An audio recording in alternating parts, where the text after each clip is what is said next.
আসসালামু আলাইকুম, শুভরাত্রি। নিশ্চয়ই সবাই ভালো আছেন।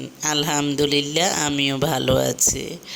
আজকে আমি আপনাদের সাথে শেয়ার করব এমন একটি বিষয় যেটা সকলেরই জানা প্রয়োজন। যেমন বিশ্বাস। বিশ্বাস শব্দটা ছোট, কিন্তু এর তাৎপর্য গভীর।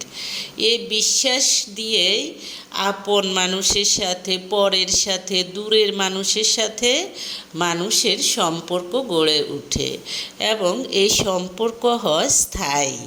আর যেখানে বিশ্বাস থাকে না, সেটা যে কোনো সম্পর্ক হোক, হাজব্যান্ড ওয়াইফ হোক, ভাই বোন হোক, মা মেয়ে, মা ছেলে, তারপরে প্রতিবেশী, কারোরই সাথে সম্পর্ক ভালো থাকে না। এই বিশ্বাস শব্দটার তাৎপর্য যার কাছে হালকা, অর্থাৎ যে বিশ্বাস রাখতে পারে না, দেখা যায় যে বিভিন্ন ধরনের মিথ্যা কথা ধরা পড়ে, তখন তো আপনি তাকে আর বিশ্বাস করবেন না। তাই এই বিশ্বাসের মর্যাদা দিতে শিখুন। আজকে আমি বলবো এই বিশ্বাসীদের জন্য আল্লাহ কী ধরনের পুরস্কার রেখেছেন। সাধারণ বিশ্বাসীর চেয়ে আল্লাহ অটল বিশ্বাসীকে বেশি পছন্দ করেন। সাধারণ বিশ্বাসী বলতে আপনি দেখা যায় যে একজন মানুষকে বিশ্বাস করেন, কিন্তু দেখা যায় যে আপনি এখন বললেন যে না, ওকে আমি বিশ্বাস করি না, আবার দেখা যায় যে তার কিছু কথা আপনি তাকে বিশ্বাস করেন।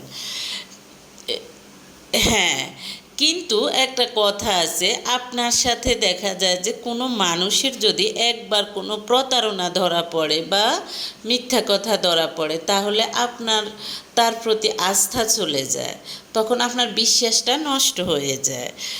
কিন্তু যদি দেখা যায় যে আপনার এই বিশ্বাসটা সে ধরে রাখতে পারে, তখন আপনি তাকে অটলভাবে, অর্থাৎ শক্তভাবে বিশ্বাস করবেন। দেখা যায় যে সে আপনার সাথে যেই কথাই বলে আপনি বিশ্বাস করবেন।